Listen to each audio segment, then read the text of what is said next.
Hello बच्चों, आज हम आइडियल सॉल्यूशन और नॉन आइडियल सॉल्यूशन के लिए वेपर प्रेशर और मोल फ्रैक्शन के बीच में जो ग्राफ प्लॉट होता है उसको समझने वाले हैं। और इसमें भी हम नॉन आइडियल सॉल्यूशन में जो पॉजिटिव डेविएशन और निगेटिव डेविएशंस के जो ग्राफ होते हैं वो भी समझने वाले हैं। ग्राफ को समझने से पहले एक बार ये देख लेते हैं कि आखिर राउल्स लॉ से इसको कैसे रिलेट कर लें। तो मैं 2 मिनट में आपको एक एग्जांपल बोलता हूं, फिर हम ग्राफ पे आएंगे।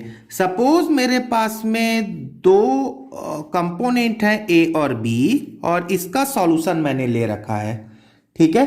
और इसमें मैंने एक कंटेनर लिया और ए और बी दो कंपोनेंट मैंने मिक्स कर रखा है। क्लियर है? नोटेशंस को आप थोड़ा सा नोटिस करेंगे। सपोज इस कंटेनर में जो कंपोनेंट ए है उसका मोल फ्रैक्शन सपोज एक्स ए है, मोल फ्रैक्शन एक्स ए, और ये जो बी है उसका मोल फ्रैक्शन है एक्स बी, ठीक है। यदि आप कंटेनर को ऊपर से क्लोज कर दें और इस सॉल्यूशन को हीट करें, ठीक है, हीट करते हैं, क्या होगा? कंपोनेंट ए और कंपोनेंट बी सपोज दोनों वेपोराइज हो रहे हैं, दोनों वोलेटाइल है तो दोनों वेपोराइज हो गए, ठीक है, चलो वेपोराइज हो गए। अब ऊपर से तो क्लोज है तो ये वेपर ऊपर से नीचे आकर नीचे आएगा, ऊपर तो जा नहीं पाएगा, वो इनर वॉल से टकराकर वापस आएगा और कंडेंस हो जाएगा, और इस सरफेस पे वो प्रेशर डालेगा। यदि वो ए के थ्रू डाला गया प्रेशर है P A, what is P A? It is nothing but partial pressure या vapour pressure of component A, और साइमल्टेनियसली बी भी यदि प्रेशर एक्सर्ट करता है तो ये हो गया PB, partial pressure of component B. कहां पर ये प्रेशर लग रहा है? सॉल्यूशन के ऊपर पे लग रहा है, ठीक है। मान लो ए और बी नहीं रहता और प्योर ए होता तो भी आप ये काम कर सकते थे। यदि ये प्योर ए होता तो उस सिचुएशन पे आप यदि हीट करते और प्रेशर लगता तो उसको हमने कहा पी ए नॉट, और यदि प्योर बी होता तो ये होता पी बी नॉट। मतलब मैं आपको नोटेशन से एक बार बोल दूं, एक्स ए क्या है? Mole fraction of component A. P A क्या है? Vapour pressure of component A on the solution, और ये क्या है? Vapour pressure of pure component ए, ठीक है। अब राउल्स लॉ ये कहता है, आप खुद सोचो, यदि ये सॉल्यूशन है और एक्स ए और एक्स बी में जिसकी वैल्यू ज्यादा होगी, मान लेते हैं कि यदि यहां पर ए है 70% और बी है 30%, तो कौन ज्यादा प्रेशर लगाएगा? डेफिनेटली ए का ज्यादा प्रेशर होगा क्योंकि वो 70% है। यही तो राउल्स लॉ है। राउल्स लॉ के अकॉर्डिंग यदि मैं बात करूं तो जो ये पार्शियल प्रेशर ए का है that is equal to P A not into x A, और यदि बी के लिए यदि मैं बात करूं तो P B is equal to P B not into x B, ठीक है। वैसे राउल्स लॉ से रिलेटेड मैंने एक और वीडियो बना रखा है, आप उसे रिफर कर लें, जिसका लिंक मैंने डिस्क्रिप्शन बॉक्स में दे रखा है, ठीक है। तो चलिए अब इन्हीं बातों को हम एक ग्राफ पे उतारते हैं कि ग्राफ कैसे बनाएं, ठीक है। तो I am going to plot the graph between mole fraction and vapour pressure. तो this is X axis, this is Y axis, ठीक है। नाउ द एक्स एक्सिस में मैंने ले रखा है मोल फ्रैक्शन, ठीक। मोल फ्रैक्शन को मैंने यहां पर एक्स से रिप्रेजेंट किया है, एक्स एक्स बी, और वाई एक्सिस में मैंने ले रखा है वेपर प्रेशर, ठीक है। नाउ अब यहां पर देखिएगा, सपोज मैं यहां पर एक्स ए की वैल्यू 0 पुटअप करता हूं। 0 का मतलब यहां पर मोल फ्रैक्शन एक्स ए का 0 है, और यहां आते आते मोल फ्रैक्शन कितना हो गया? 1 हो गया, ठीक है ना। तो एक्स ए यहां पर 1 है, तो एक्स ए यदि 1 है तो ये प्योर कंपोनेंट, इस पॉइंट पे ए क्या होगा? प्योर होगा, मतलब 100% ए होगा, ठीक है। और यदि 100% ए है तो सॉल्यूशन में बी कितना होगा? 0 होगा, ठीक है। मतलब एक्स ए का मोल फ्रैक्शन इधर बढ़ रहा है और एक्स बी का मोल फ्रैक्शन इस डायरेक्शन पे बढ़ रहा है, तो यहां पर एक्स बी कितना होगा बोलो? तो एक्स बी होगा 1, क्योंकि यदि X A is equal to 0 है तो एक्स बी इस पॉइंट पे कितना होना चाहिए? 1।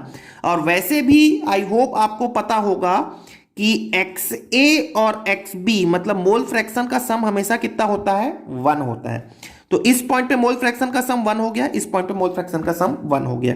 अब आप देखो रॉल्स लॉ ये कहता है कि रॉल्स लॉ के अकॉर्डिंग मेरे को ये अभी यहां जो मैंने लिख रखा है, यहां पर मुझे ये भी ऐसा भी तो कह सकता हूं कि जैसे जैसे मोल फ्रैक्शन बढ़ता जाएगा वैसे वैसे पार्शियल प्रेशर बढ़ता जाएगा, मतलब डायरेक्टली प्रोपोर्शनल है।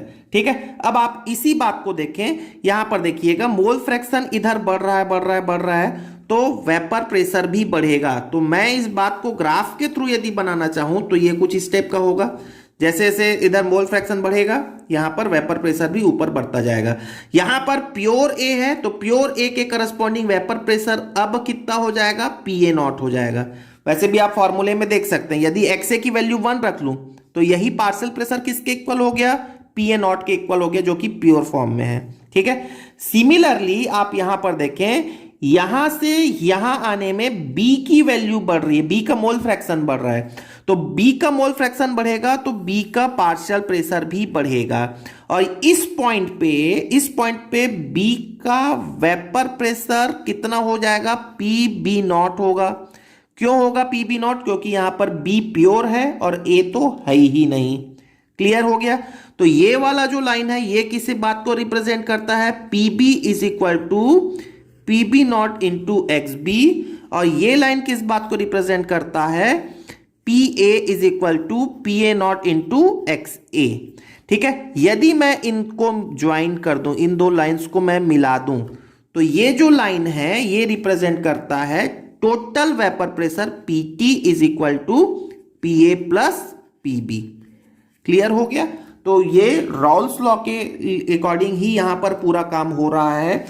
ठीक है, ये जो ग्राफ हमने प्लॉट किया है that is applicable for ideal solution, that is applicable for ideal solution. चलिए अब हम सेम ग्राफ प्लॉट करते हैं फॉर नॉन आइडियल सॉल्यूशन, जिसमें मेरे पास में दो केस हैं, एक है पॉजिटिव डेविएशन और एक है निगेटिव डेविएशन।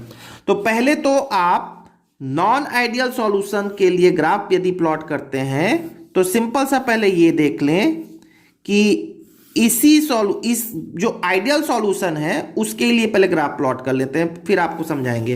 तो ये हमने आपके लिए बनाया था PA0, यहां हमने ग्राफ प्लॉट किया था PB0। ठीक है, सेम ग्राफ मैंने बना लिया फिर से, और ये हो गया आपका P टोटल PT। ठीक है, P total. Now I am going to plot the graph for positive deviation non ideal solution. Positive deviation non ideal solution, positive deviation non ideal solution क्या होता है, इसके लिए भी मैंने एक वीडियो बना रखा है, इसे आप देख लें कि, और तभी आपको ये ग्राफ बहुत अच्छे से समझ में आएगा। आई होप आपको ये पता होगा कि पॉजिटिव डेविएशन में जो वेपर प्रेशर होता है, वैसे तो नॉन आइडियल को पहले समझ ले, नॉन आइडियल क्या होता है, पहले तो नॉन आइडियल समझ लो। नॉन आइडियल क्या होता है, नॉन आइडियल सॉल्यूशन वो सॉल्यूशन होते हैं जो रॉल्स लॉ को फॉलो नहीं करते हैं।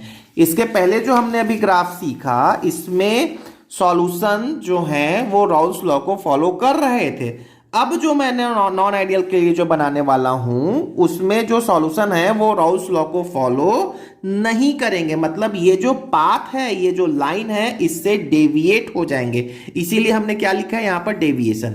अब पॉजिटिव डेविएशन में क्या होता है, तो पॉजिटिव डेविएशन के लिए 3-4 बातें आप याद रखें, सुन लें। पॉजिटिव डेविएशन में जो वॉल्यूम होगा, जब दो कंपोनेंट को हम मिलाते हैं तो जो वॉल्यूम होगा वो एक्चुअल वॉल्यूम से बढ़कर आता है। क्यों एक्चुअल वॉल्यूम से ज्यादा आएगा, क्योंकि जब हमने कंपोनेंट्स को मिलाया, सॉल्यूशन बनाया, तो जो कंपोनेंट है उनके बीच में इंटरेक्शन फोर्स कम होता है, वो आपस में उतना इंटरेक्ट नहीं कर पाते, इसलिए वो दूर दूर भागते हैं। आखिर वो आकर्षण नहीं कर पाएंगे तो दूर दूर भागेंगे, दूर दूर भागेंगे तो वेपर प्रेशर क्या हो जाएगा, बढ़ आएगा, वॉल्यूम बढ़ आएगा। यदि वेपर प्रेशर बढ़ आ रहा है, वॉल्यूम बढ़ आ रहा है, उसका कारण सिंपल सा ये हो गया कि उनके बीच में इंटरेक्शन फोर्स, आकर्षण बल कम लग रहा है। तो जितना वेपर प्रेशर बनना चाहिए था, अब उससे ज्यादा आएगा। तो अभी यहां पर जैसे मैंने यहां पर लिख रखा था एक्स इज इक्वल टू कितना है, 0 है, और यहां पर एक्स इज इक्वल टू 1 है। वेपर प्रेशर का लाइन ये आ रहा है, लेकिन यदि नॉन आइडियल सॉल्यूशन है तो वेपर प्रेशर क्या हो जाएगा, थोड़ा सा ज्यादा हो जाएगा, मतलब अपने पाथ से डेविएट हो गए। जो ये लाइन था अब वो थोड़ा सा ऊपर हो जाएगा, ये जो ये लाइन था अब वो थोड़ा सा ऊपर हो जाएगा, क्योंकि वो पॉजिटिव डायरेक्शन पे चले गए, बढ़ गया। अब यहां पर भी टोटल प्रेशर क्या हो गया प्यारे बच्चों, बढ़ गया।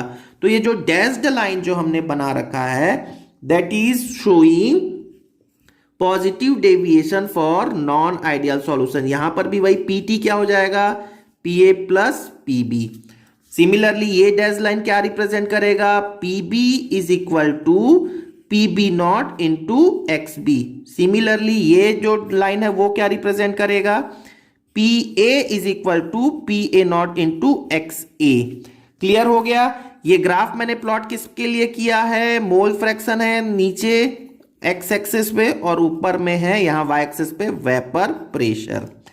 ठीक है, ये हो गया positive deviation non ideal solution. Similarly आप बताइए क्या आप खुद से प्लॉट कर सकते हो negative deviation, negative deviation non ideal solution के लिए, नॉन आइडियल सॉल्यूशन के लिए ग्राफ यदि प्लॉट करें तो सेम ग्राफ होगा, बस ये जो पॉजिटिव हो गए हैं अब वो निगेटिव डेविएशन में आएगा।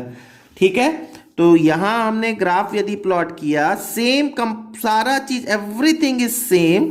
ठीक है, तो विदाउट वेस्टिंग अवर टाइम हम यहां पर ये कर लेते हैं, ये ग्राफ होगा कुछ इस तरीके से। ये तो हो गया आइडियल सॉल्यूशन के लिए जो हमने बना रखा है। नाउ यदि नेगेटिव डेविएशन हुआ तो ये थोड़ा नेगेटिव डेविएट हो जाएंगे और ग्राफ कुछ इस तरीके से बनेगा। एक्चुअली ग्राफ समझना इंपॉर्टेंट नहीं है, आप तो ग्राफ आसानी से समझ जाओगे यदि आपको थ्योरी पता है तो। थ्योरी के लिए हमने ये कहा दिया कि आखिर नेगेटिव डेविएशन कब होगा, तो नेगेटिव डेविएशन में मैंने ये कहा दिया कि दो कंपोनेंट को आप मिक्स करेंगे, ए और बी को मिक्स किया तो ए और बी के मॉलिक्यूल्स में जितना इंटरेक्शन होना चाहिए अब उससे ज्यादा हो जाएगा, मॉलिक्यूल्स पास पास आ जाएंगे, इंटरेक्शन फोर्स बढ़ जाएगा, आकर्षण बल बढ़ जाएगा। जब आप उसे गर्म करेंगे तो वो आसानी से वेपर प्रेशर जितना देना चाहिए उतना नहीं देगा, तो वेपर प्रेशर अब क्या हो जाएगा, कम हो जाएगा। तो ये डैश्ड लाइन क्या रिप्रेजेंट कर रहा है, PT is equal to P A plus PB, जो कि अपने एक्चुअल पाथ से नीचे आ गया है। ये वाला क्या हो जाएगा, पी ए सॉरी ये पीबी के लिए हमने बना रखा था ऊपर भी, तो PB is equal to PB nought into x B, और ये जो डैश्ड लाइन है वो होगा P A is equal to P A not into x A. Clear हो गया, ये सेम एग्जैक्टली वही है सारी बातें। यहां मोल फ्रैक्शन के लिए हमने प्लॉट किया है x is equal to x B. Clear हो गया, यहां हमने ले रखा है वेपर प्रेशर। ठीक है, तो आई होप आपको ये ग्राफ समझ में आए होंगे। ठीक है, तो मैंने अपने प्रीवियस वीडियो में पॉजिटिव डेविएशन और नेगेटिव डेविएशन में डिफरेंस बताया था, जिसमें मैंने 4 डिफरेंस बताए थे, और 4 डिफरेंस के साथ साथ ये जो 5वीं बात हमने यहां लिख रखी है वो है ग्राफ को लेकर। तो ऐसे पॉजिटिव डेविएशन और नेगेटिव डेविएशन में टोटल 5 बातें होती है। मैं 2 मिनट में एक बार से रिपीट कर देता हूं। पॉजिटिव डेविएशन में राउल्स लॉ से डेविएशन हो जाता है, जिसके कारण जो पार्शियल प्रेशर है वो राउल्स लॉ के पार्शियल प्रेशर से, प्रेडिक्टेड पार्शियल प्रेशर से ज्यादा आता है। वॉल्यूम मिक्सिंग ज्यादा आता है 0 से, डेल्टा एच मिक्सिंग 0 से ज्यादा आता है, और ए और बी के बीच में इंटरेक्शन फोर्स पॉजिटिव डेविएशन में कम होता है, याद रखने वाले हैं। और 5वीं बात है ग्राफ को लेकर जो हमने अभी यहां पर प्लॉट किया है। ठीक है, तो आई होप ये आपको समझ में आ गया होगा। और यदि आप चैनल में नए हैं तो चैनल को सब्सक्राइब कर लें, बेल आइकॉन प्रेस कर दें ताकि मेरा नेक्स्ट वीडियो का नोटिफिकेशन मिलता रहे। Thank you very much.